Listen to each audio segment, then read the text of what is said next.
Shalom, selamat pagi saudara-saudara yang terkasih dalam nama Tuhan Yesus. Matius 7 ayat 7 sampai 11. Mintalah maka akan diberikan kepadamu, carilah maka kamu akan mendapat, ketoklah maka pintu akan dibukakan bagimu. Karena setiap orang yang meminta menerima, dan setiap orang yang mencari mendapat, dan setiap orang yang mengetok baginya pintu dibukakan. Adakah seorang daripadamu yang memberi batu kepada anaknya jika ia meminta roti? Atau memberi ular jika ia meminta ikan? Jadi jika kamu yang jahat tahu memberi pemberian yang baik kepada anak-anakmu, apalagi Bapamu yang di sorga, Ia akan memberikan yang baik kepada mereka yang meminta kepadanya.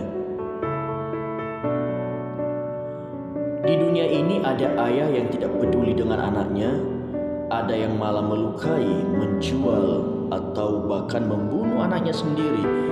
Tetapi itu satu atau dua kasus dari jutaan bahkan puluhan juta jiwa ayah di dunia ini. Secara umum, semua ayah sangat mencintai anaknya. Ayah memang cenderung tidak banyak bicara seperti wanita atau ibunya, tetapi perhatian dan pikiran dicurahkan untuk anak. Mereka membanting tulang dari pagi sampai malam untuk memberikan apa yang layak dan terbaik untuk anak-anaknya. Bahkan seorang penjahat terhadap anaknya sendiri, ia lebih perhatian dan peduli. Walau masyarakat mengenalnya jahat, terhadap anaknya ia baik, dan bahkan anaknya menganggap ayahnya sebagai pahlawannya. Apa yang dibutuhkan dan diinginkan oleh anak, sang ayah akan selalu berusaha memenuhi. Bahkan walau tidak mampu pun, sang ayah akan berusaha untuk anak-anak tercintanya. Di dalam ayat firman Tuhan di atas, Yesus mengatakan bahwa ayah di dunia ini walau jahat sekalipun memberikan roti kepada anaknya yang meminta roti. Apalagi Bapa di surga yang jauh lebih sempurna dari semua bapa di dunia ini. Roti adalah makanan utama bagi bangsa Israel, seperti nasi di Indonesia. Seringkali kita mendengar istilah bekerja untuk sesuap nasi.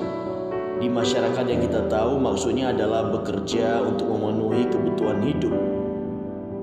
Demikian juga roti disebutkan dalam kitab suci merupakan gambaran akan kebutuhan hidup kita seperti sandang, pangan, dan papan.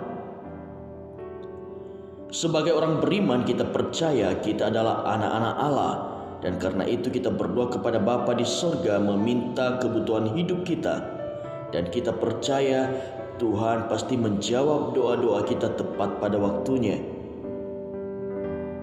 Tetapi seringkali juga kita sebagai anak-anak Allah, kita merasa kok Bapa memberikan batu saat kita meminta roti.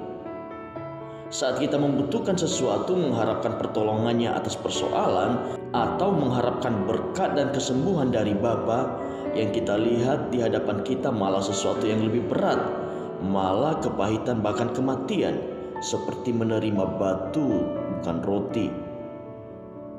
Pada saat itu iblis akan memanakan panah beracunnya.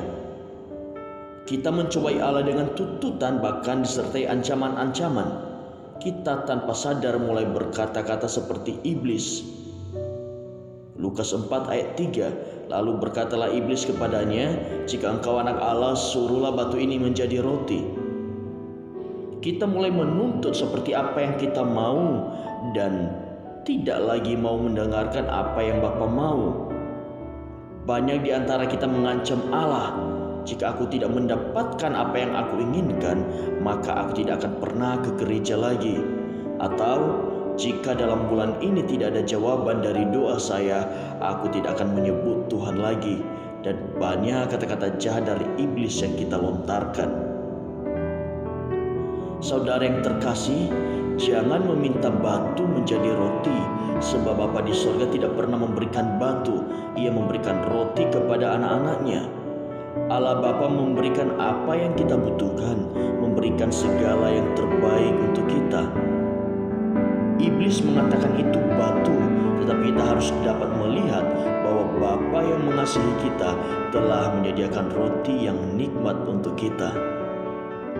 Jadi saudara yang terkasih, apapun yang kita lihat saat ini seakan-akan itu adalah batu, percayalah bahwa Tuhan menyediakan roti bagi kita. Dan kita harus mengerti bahwa Bapa di sorga pasti memberikan yang terbaik untuk kita anak-anaknya.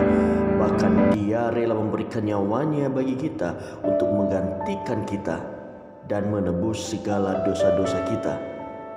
Saudara-saudara yang terkasih, doa saya semakin hari kita semakin mengenal kasih Bapa dan betapa baiknya Bapa di dalam kehidupan kita, dan menyadari semua kebaikannya di dalam kehidupan kita.